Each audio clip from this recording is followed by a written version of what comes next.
There's a little stink bug coming through the wall.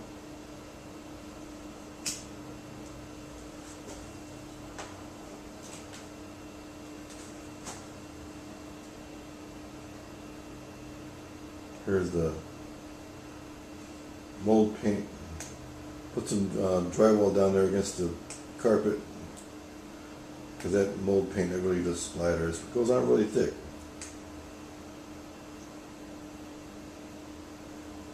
Drywall nails, not drywall nails, but the roofing nails, siding nails coming through the wall there, through the foam.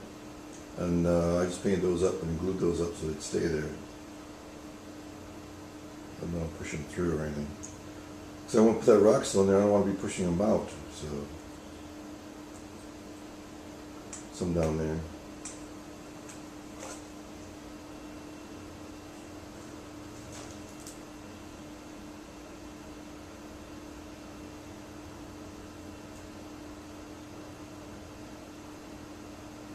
All painted up, all ready to go. Now that that's dry now, I can start sealing the cracks up. It's more of those nails that missed the foam on the outside. Or missed the 2x4 rather on the outside.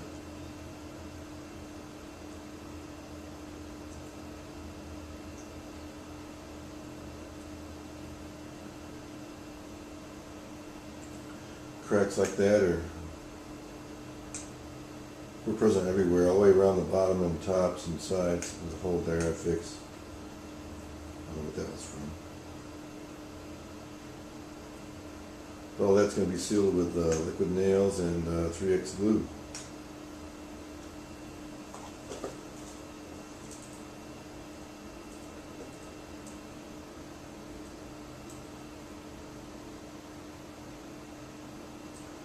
Here it is done with the 3X. Dries in less than an hour. Very hard plastic material.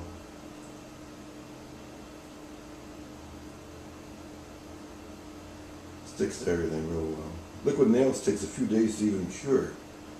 And the 3X Premium I found within an hour it's cured. Which is good. Gives some rigidity to the foam.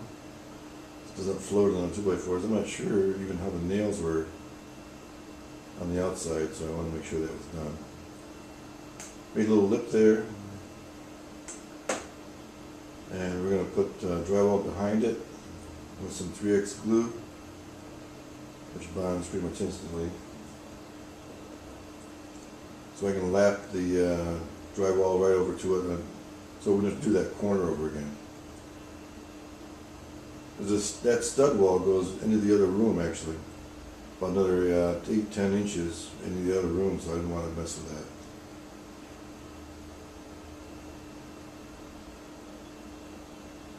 Just stick it behind the lip of the drywall with a clamp, and in an hour and you're done.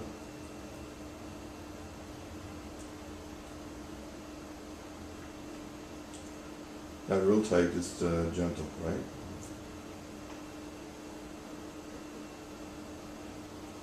Wipe off the excess and have a rag handy to wipe it on, or a 2x4 or something.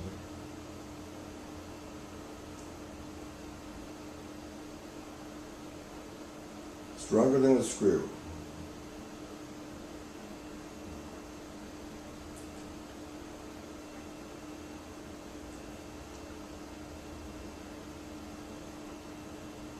That black stuff I had to buzz off with the oscillating saw. That stuff there. That raised it. It's actually raised on the 2x4s about just less than 3/8 of an inch. So I had to buzz that all off so it could be flat against the 2x4.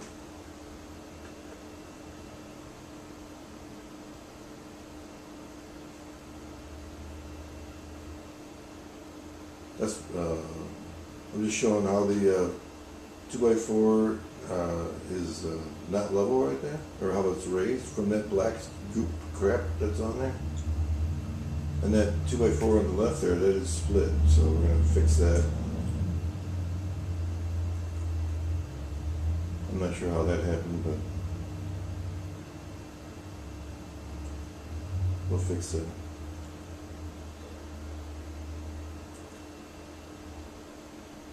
That's all razor. I gotta shave this off with a sawzall. It actually stuck out a little bit.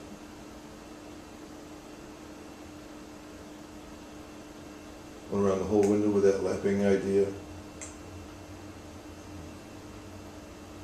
And up farther up here, did that lapping, and that's all done down there. I should have cut that outlet piece of drywall out, and it would have been a little bit easier. But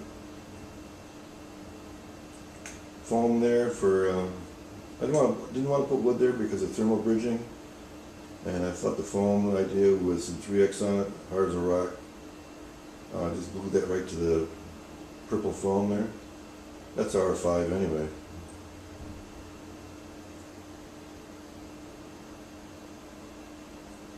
That's the 2x4 on there. And this, I shaved that part down. I had to knock that out at the top to get the 2x4 in. I forgot all about that.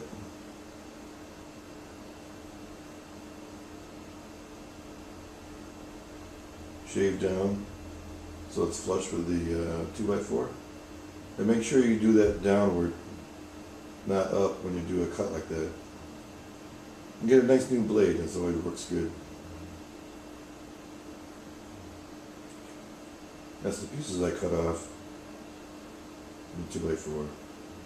That's screwed and glued 2x4 to the other pieces.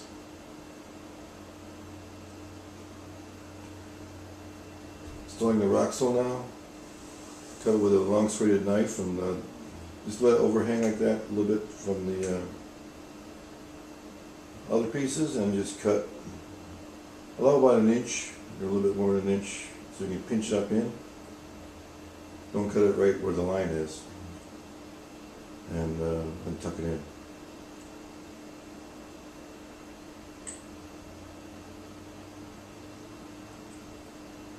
That cuts easily with a bread knife, serrated knife. Like I said, they're only $1 from the dollar store. So. Here's some wiring I was going to go around with some roxul. Packed it in down there. It does break off easy. You can cut it easy for wiring.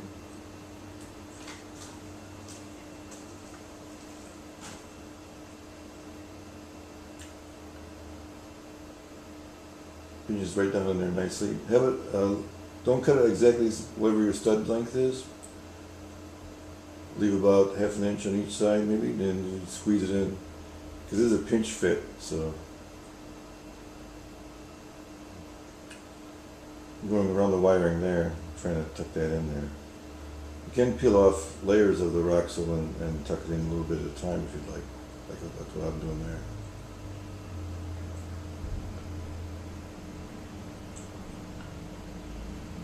You can't do that with fiberglass. See, I went behind the wiring there, up against the foam, and I'll put more roxul on top of there, thin layer, and tuck it in.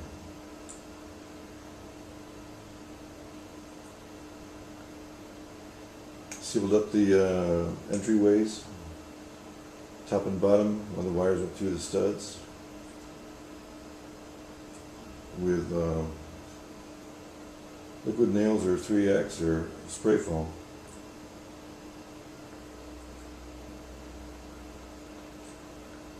And the roxul's all pretty much completed now, except for that little spot. That's what it looks like.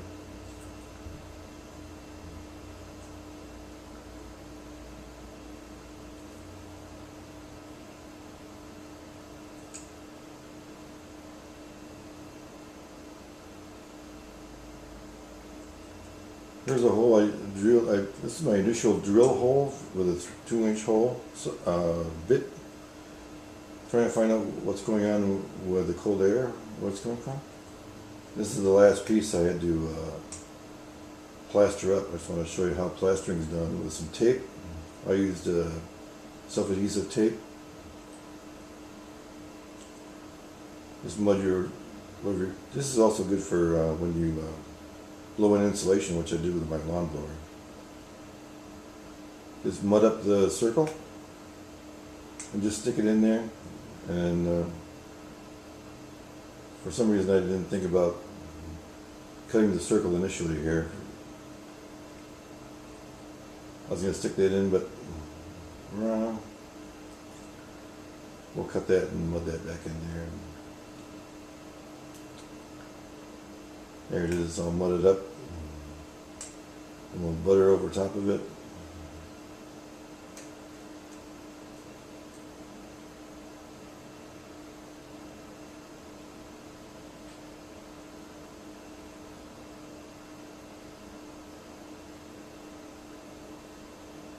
If it tucks in, that's okay. The plaster will hold it in the circle.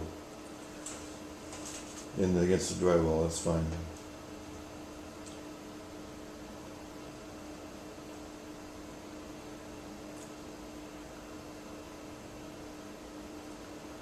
We'll put some more on there and then let that dry. Cut some small pieces with a pair of scissors off the roll. That's self-adhesive mesh tape. And it sticks right in the plaster real well.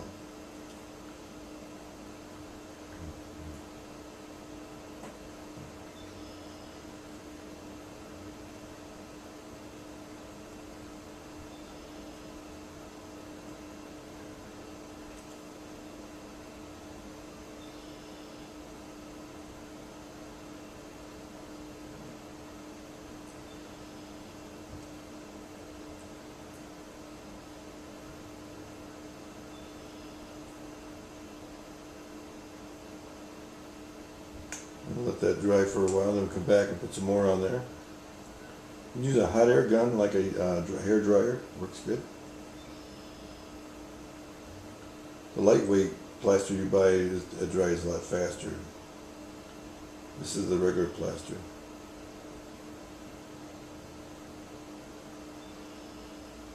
You can use a wallpaper knife too. It's really wide if you want to do a wide area. These are plastic things.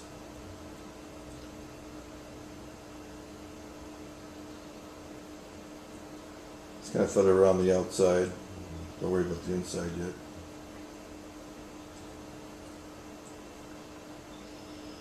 The whiter the better.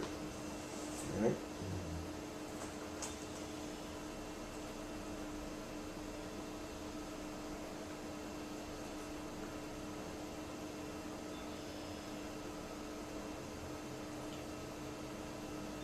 Here it is drying still, it's not dry yet. Those little white areas are just dust from me sanding up above there. So I got all the rest of it all plastered and sanded. Did the corners one side at a time, and then did the center line down with my finger of plaster and sanded it down later. That gave me a nice thick corner.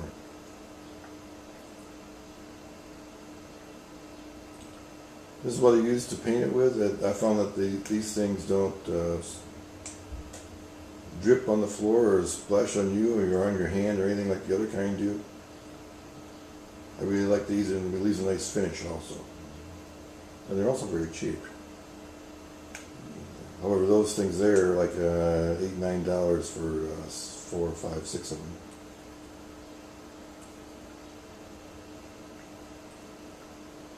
We're putting on drywall primer here. Put on one coat.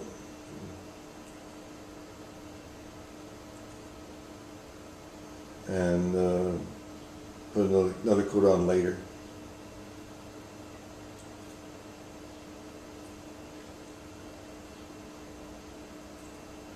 I use a wet t-shirt to, like a cotton t-shirt, to do the initial wipe down of the plaster, and fine black mesh sandpaper built for drywall, made for drywall after.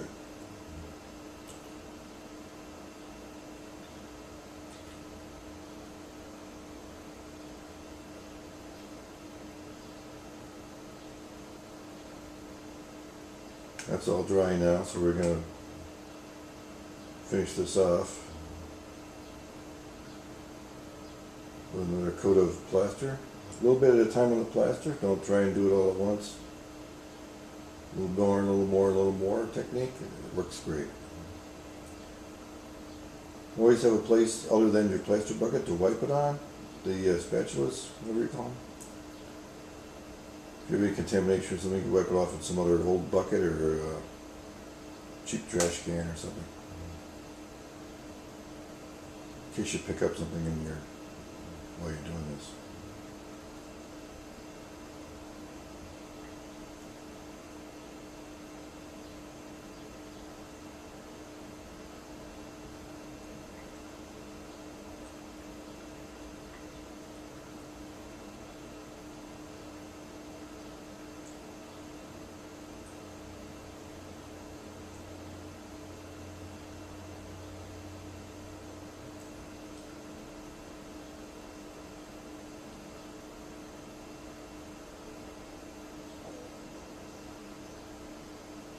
Then let that dry and come back and do the final coat.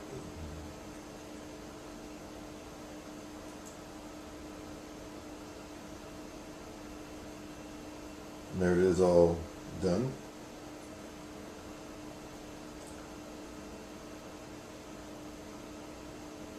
Dried up. Last coat on now. Go around the outside and feather it.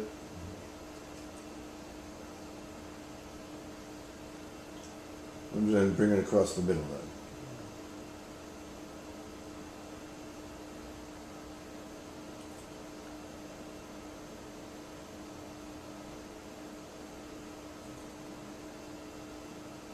I used to use paper tape, but paper tape separates after a while, especially on ceilings. And I don't use paper tape anymore, it's just cheap. Doesn't supply any strength to the wall either. The mesh tape does.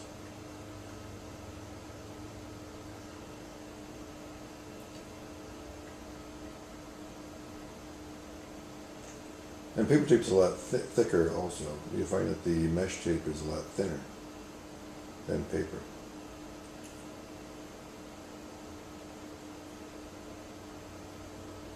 Come back with the black fine plaster sander. Just do it around the outside then, because the center's all done, so just feather the edges down.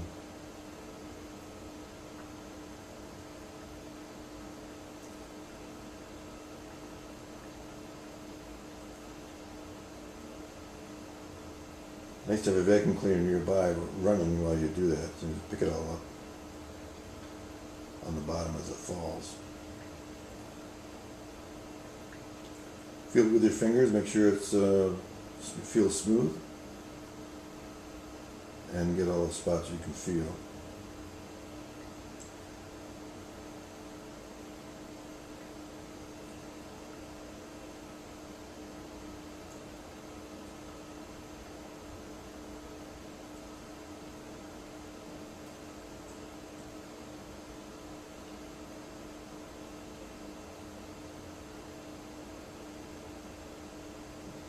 Find a little bump or something, you go back with some more plaster and touch it up.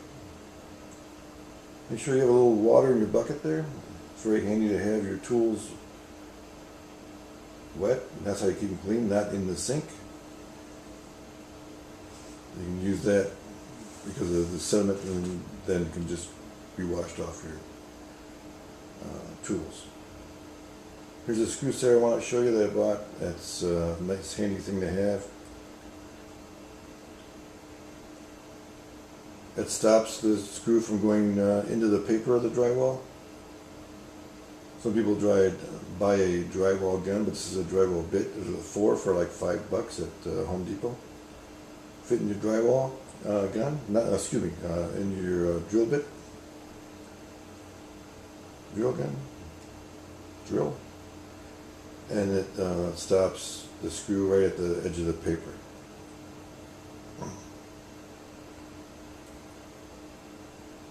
Here's the bit, and I'll show you a piece of drywall against it in a minute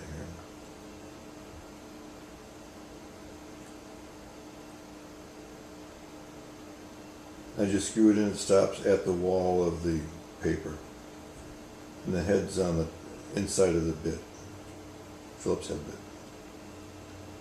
I use 1 1/4 inch, 3/8 drywall screws.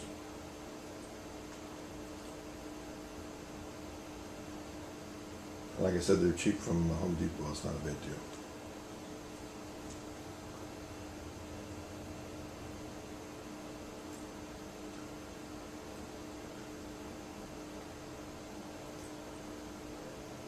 Okay, two coats of drywall primer.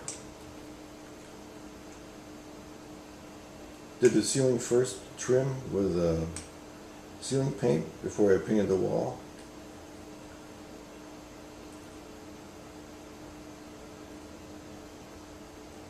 I'm going to show you the paint in a minute here somewhere. Until you're seeing flat paint. This is the paint I use for the walls. It's called Palomino Gold, which is like $21 a gallon, not very expensive.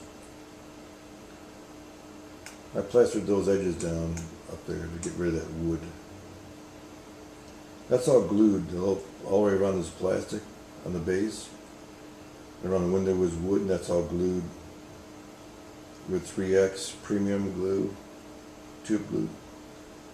I used my Kenmore heater there to dry the drywall as it was progressing, and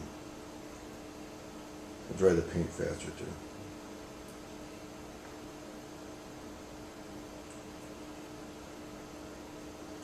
Just showing you how I cut that in there. Just paint down the wall a little bit, and there's a shortcut brush. I like to use those because they're pretty handy. When you're painting, just paint where you can reach. When you're standing up, just reach down as far as you can go, and up as far as you can go without getting on a ladder. Paint around the window, the center trim. Just put a little bit on your brush. You don't need a lot.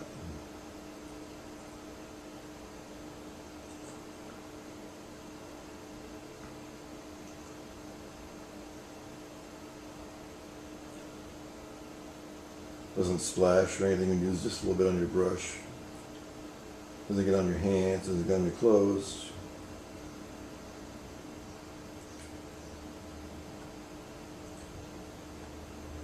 Notice I'm not worried too much about the carpet because I'm not using hardly any paint. I got some plaster board in the corner in case something does fly right underneath where I'm working. Here's how you cut along the trim on the bottom. Do a little bit on the top first. Remember, there's just a little bit on your brush, so you're going to be doing just along like that with a shortcut brush. It's angled. See, I don't use any tape or anything like that. I just use that brush. Feather it up.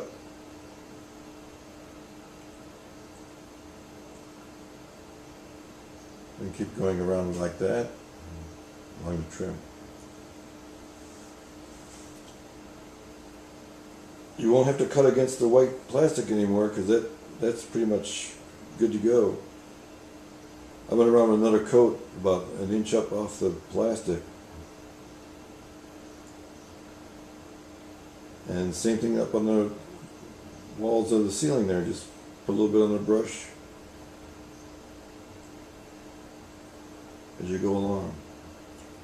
Makes your line straighter because you don't have to push a lot of paint. 2 coats on the trim and 1 coat on the wall with a roller.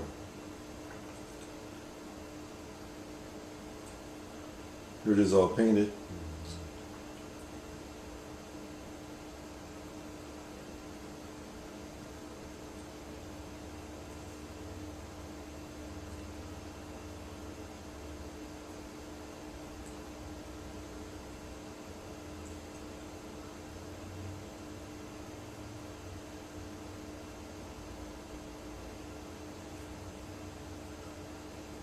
And thanks for watching.